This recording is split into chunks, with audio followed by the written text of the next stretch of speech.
భారతదేశంలో ఎవరైనా సరే ఒకే రకమైన బట్టలే వాడేవాళ్ళు.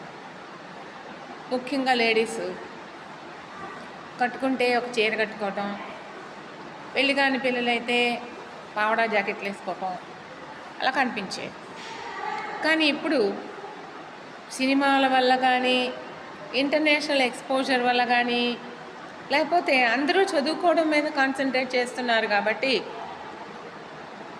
వాళ్ళ కన్వీనియన్స్ కోసం కానీ, ఏ కారణం చేత కానీ అందరూ ఎన్నో రకాలైనటువంటి డ్రెస్సెస్ ఇష్టపడుతున్నారు. అన్నిటికంటే ముఖ్యం ఏంటంటే బంగారం ధర పెరిగిపోయింది. అందువల్ల